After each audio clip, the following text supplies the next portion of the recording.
Welcome to Insight Connect, an initiative where we invite a range of international and local experts to share their experience and insights on cultural intelligence and why it matters. Today, I'm delighted to welcome Sonya Bacon, who's a senior brand strategist and lecturer at Sherbrooke University in Quebec, where she teaches the art of pitch and storytelling as part of the marketing and communications program. Together, we'll be exploring the richness and diversity of Canadian culture and how Quebec stands out, both linguistically and culturally, as a separate dimension of this big nation. Welcome, Sonya. It's an absolute pleasure to have you with us today. Thank you very much, Melanie. As me in the background, would you like to tell us a bit more about how you landed in cultural intelligence to begin with?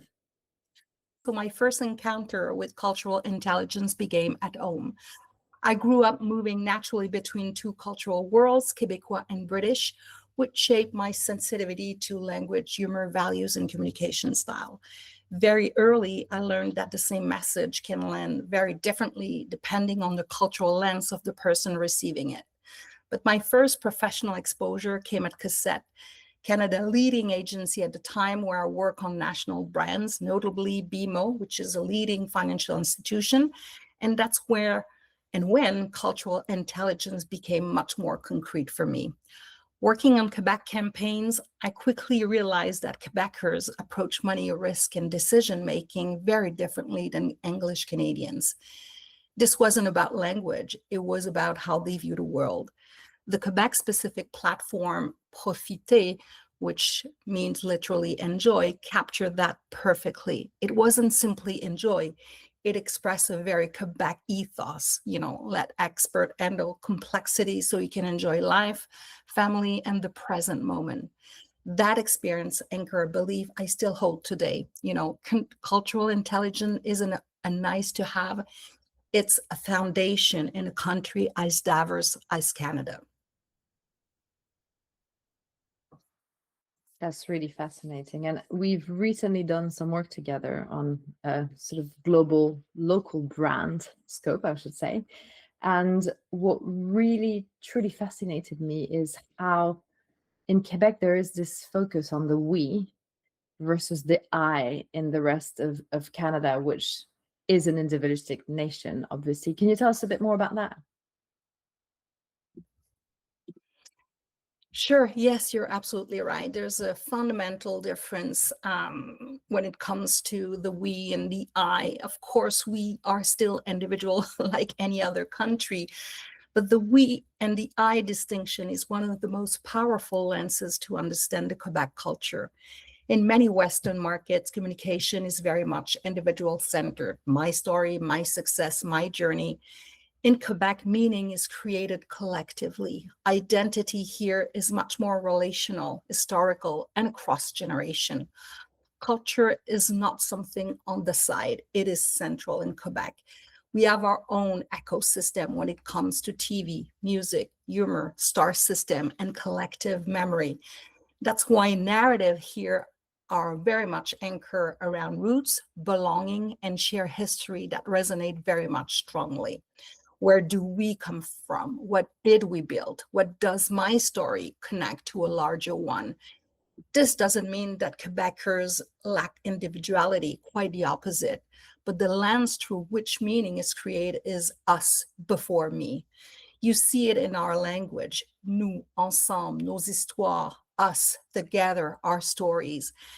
Even in branding and marketing with Ici c'est Pepsi, which is a Quebec-only signature that worked because it spoke to belonging, not consumption. So for brands, this collective lenses often makes the difference between being heard and being felt.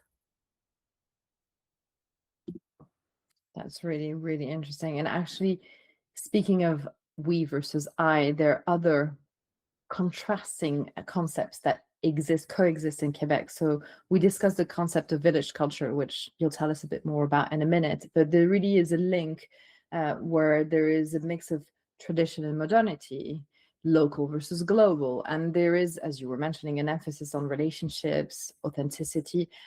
How do you think this village culture manifests itself when it's applied to branding and marketing? It's a very good question. Quebec has a unique village culture, even at scale.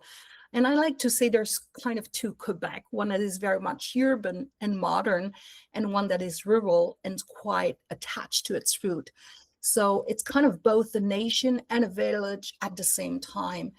You know, Quebec has modernized quite rapidly, but kept a deeply relational mindset that creates kind of three branding implication for brand. When you want to enter into the Quebec market, trust come before. If you need to build trust, it needs to build proximity. So brands succeed when they feel human, close, and quite familiar. You need to be less corporate, more neighbor, more the next best friend. Local voices, humor, references, and emotional warmth matter enormously here in Quebec. Authenticity is non-negotiable. In a village culture, you know, people talk. If a brand pretends, it gets exposed and very fast. Consistency between the message and behavior is critical. Otherwise, rejection is cultural, not just commercial. Tradition and modernity must coexist because we have that to Quebec existing. Quebec love innovation. We are at the forefront of innovation, but not at the expense of memory. The strongest campaign here blend modern formats with cultural continuity and emotional recognition. That's why it needs to work, you know, and coexist between tradition and modernity. Brilliant. And I guess what is interesting is there's this need for it to feel local, right? And authentic. As you were mentioning examples earlier on with the signature of Pepsi. I mean, this is really quite strong. So could you give us example of global brands that have taken Quebec by storm and tell us what their secret was?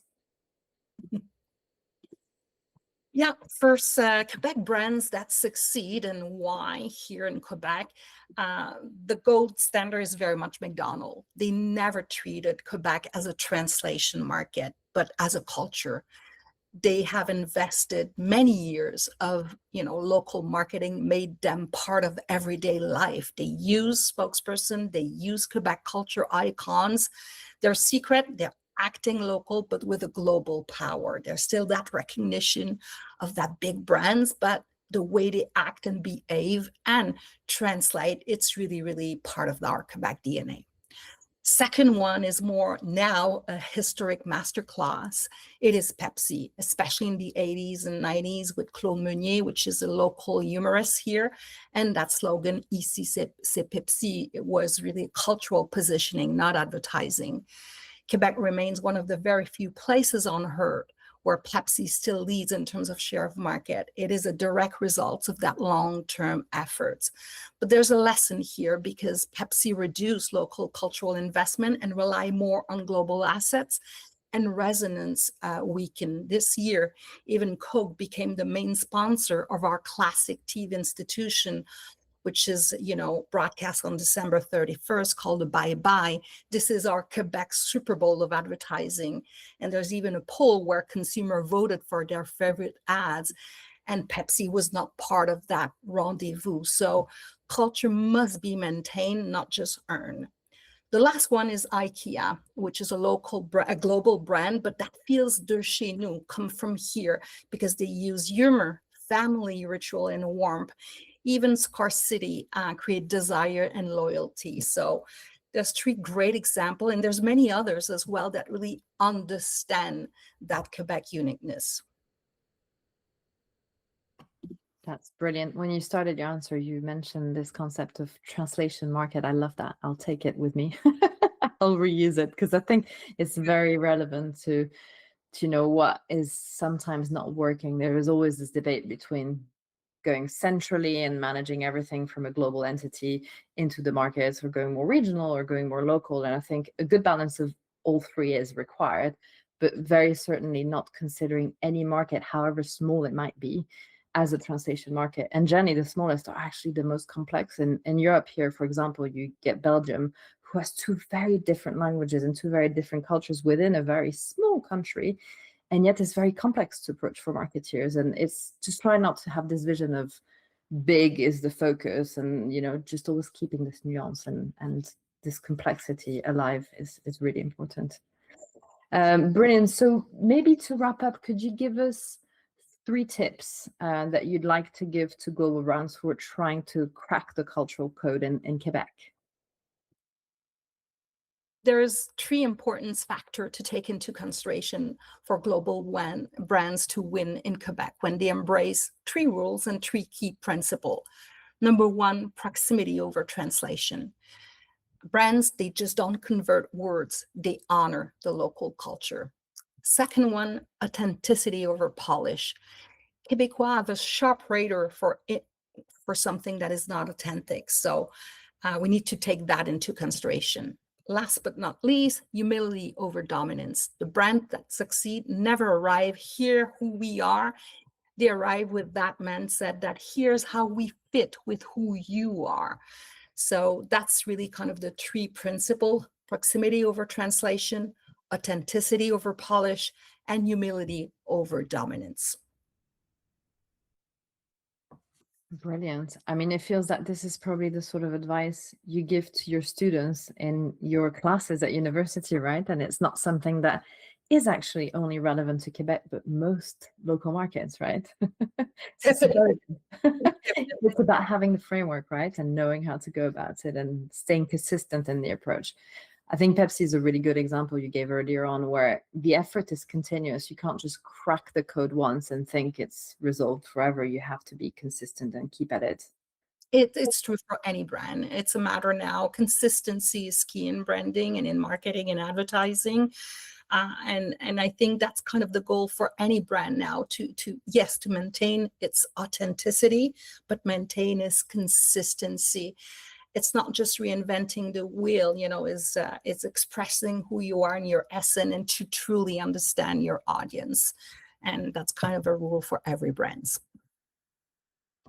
Yes, besides they don't show up only 3 times a day on TV anymore. They're live all the time. They're living creatures, right? That we see over and over again, and they have to be consistent. Yep, definitely. Through their ecosystem and through times, definitely. Absolutely. Well, Sonya, thank you so much for your time today and for sharing your experience. It's been really, really interesting. And for all of you who are watching, this was Insight Connect, the place where cultural intelligence lands. Watch this space for more really interesting interviews in the coming weeks. Thank you. Bye-bye.